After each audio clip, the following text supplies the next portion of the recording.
A box has arrived this week that completes a set of 4 Micronaut figures that I really wanted to show you.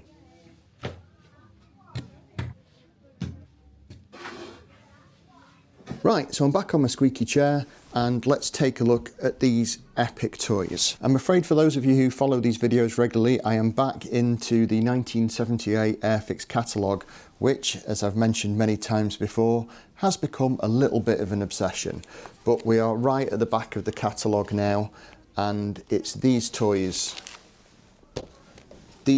right here that I'm interested in. In fact, if I quickly show you this page in the catalogue, sorry about the reflection from the lights, you can see that these toys don't really match the toys there. And I think that's because these ones here are the prototypes. And if I show you the pictures from the 79 catalogue, these ones look a lot more like the toys I'm going to show you. Although why you would want a horse with 2 front legs, 2 wheels and a bloke's body, I have no idea. So these are the 4 figures in question, and by far the hardest one to get my hands on was this white horse called Oberon. He belongs to the Force Commander, which is another epic figure, a little bit Stormtrooper-esque. Then we have Baron Karza, I think it's Karza, who is a little bit Darth Vader-y, and then we have Andromeda, which is his horse. So let's take a look at these awesome figures. Now when you open one of these boxes, inside you get lots of little bits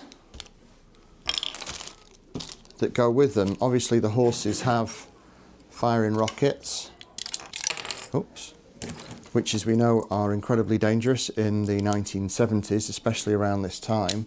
So again, I'm surprised they made these toys, because like with the Battlestar toy where they got sued for the kids inhaling them, choking on them, and one of them sadly dying, I don't know how Airfix got away with this at the time. So origins of this toy line, this started out as a Japanese toy. They did the smaller time travelers, which was Microman, and they also borrowed these toys as well. So these are a label slap of, I think it's a Takara toy. You'll obviously let me know in the comment section below if I'm wrong on that. I think he's known as Magnemo. The horse was Panzeroid. My pronunciations are probably really terrible. Also, if you Google Kutetsu Jig, you get the original version of this toy. So basically what they've done is taken a Japanese toy, recast the head so you've got a little bit of a Stormtrooper and a little bit of a Darth Vader with a horse, with wheels for kids to play with, because at the time there were no Star Wars toys. Oh yeah, they all magnetic, so they all come apart. I can take his legs off, I can take his head off, I can carefully take his head off, and I can magnetically stick him in there, and you have some kind of weird horse robot Darth Vader man, which is what every kid wants at Christmas. And then while I've got this one open with the white one, his head doesn't want to stay in there, so I've not forced it in because of old brittle plastic. But with this one, I've got wheels. I mean, they all come with really cool instructions. You know, they're quite comprehensive as to what you can do with these. I think, is this missing 2 wheels? Oh no, that's that bit, right. Don't know what I'm talking about. While I'm quickly doing this, do the big wheels go at the front or the back? I think the big wheels go at the front. While I'm quickly doing this, I'd like to say a couple of things. A lot of you have been to visit this weekend, especially Andy. Thank you for all the brilliant stuff that you bought me.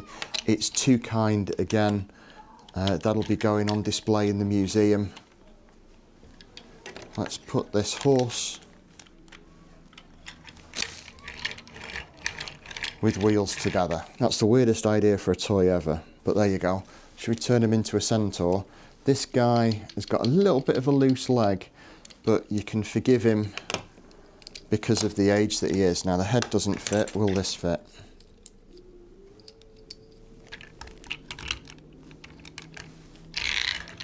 So with these guys, you've got firing fists, and you've also got, how do I fire that? Oh, there's a lever on the back. There is a lever right on the back there, which if I take this backpack off, means you can fire that missile out there. I'm not firing them in the shop because it means I'm going to have to go and fetch them from the other side of the room, and it's not easy to do. while the shop's open. It's not too bad when we're closed. So basically these toys are designed to be as interchangeable, to be messed around with, to do all sorts of things with them. So that fits in there.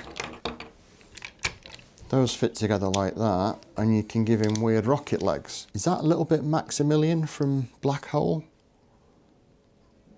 I don't know, it kind of reminds me of that. So the head is a recast, like I said, of a different robot that has so many different names and so many different origin stories that it's kind of impossible, unless you're a real fan of that sort of thing, to know about. And really I should, because it's a toy history. But to be fair, really what I'm interested in is the Airfix distribution of these toys. Obviously they were licensed by Mego in '76, and Airfix picked them up and did all the distribution in the UK at the time. I think they did a good job of repackaging them. I think they made them look really cool. They have brilliant box artwork. There's lots of information on there. It makes you want to buy the toy. I'll show you this one here. That gives you a few of the options that you've got with this and what you can turn it into. I, of course, have made a complete car crash of these toys now. What I should do is really start putting them together. As far as a Darth Vader knockoff goes, I think Baron Karza is pretty cool. I think it's Karza. Yeah, Baron Karza is pretty cool. I think his horse is really cool as well. I don't know, again, why a horse needs wheels. I didn't design the thing. It's obviously something to do with the original story of these toys, but again, don't know why. But it's still kind of cool, if a little bit silly. I think he's great. I mean, he's a good guy, even though I would describe him, that leg is loose, even though I would describe him more as a bit of a Stormtrooper copy. But he is very cool. And this is his backpack. I mean, I'm having a great time just messing around with these toys. So for a kid, I imagine they were a lot of fun. That's a quick look at these rather epic Micronaut toys. If you want to come and see them up close, then you're welcome to come and visit the shop. But for now, take care, stay safe, and I'll see you soon for another video.